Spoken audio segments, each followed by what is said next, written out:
It was a normal Wednesday night until around midnight, I was awoken by an eerie cracking sound. Now, still confused and groggy, I did the best that I could and instinctively covered my head as my ceiling quite literally fell on me. Yes, fiberglass rained from the sky like confetti, and all that I could think of was a saying that I have, and that saying is, I feel like I'm building a nest in a dying tree. Now, this catchy saying is more than the name of my next album. After all, I am a musician. It's how I felt for some time now. You see, I graduated from the University of Cincinnati College Conservatory of Music in spring 2020, right when the pandemic broke. And as you can imagine, it seemed like every opportunity dried up just as fast as it showed itself. I mean, think about it. Imagine trying to find a job at the same time where everybody else had just lost their job.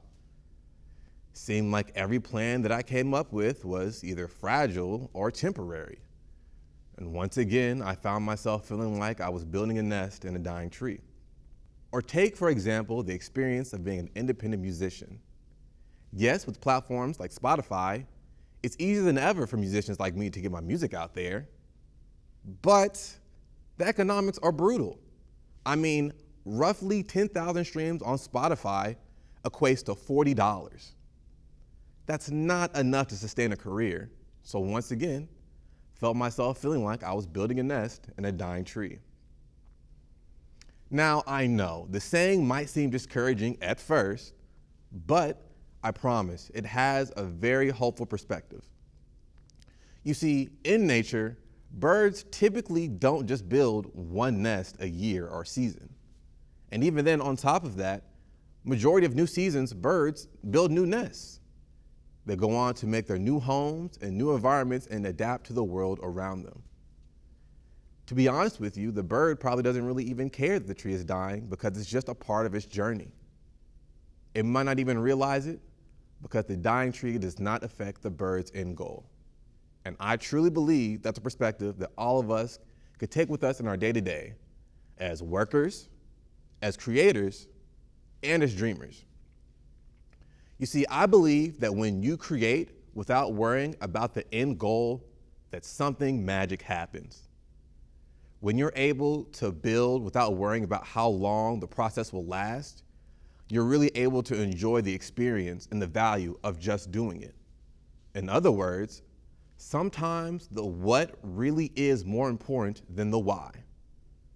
So yes, my ceiling may have fell on me, but I moved on and I found a better place to live. Yes, I graduated into a very rough job market, but I was able, through being persistent, to find a job and land jobs at Apple, NPR, and at PBS.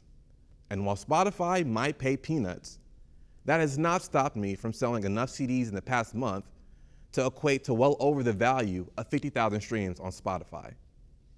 You see, because music is a lot like building a nest. My song might not stay on your playlist forever, just like that nest might not stay in that tree forever. But what really matters is the act of creating it, the fun and the joy of sharing it, and the connections that it sparks on the way. You see, whether my song gets 50,000 streams or 5 streams, I've been told time and time again that nonetheless, it's still very inspiring because people recognize it's what I do. And just in that same vein, when I see birds build their nests, no matter what, it inspires me. Because as creators, building isn't something that we just do, it's what we are. Thank you.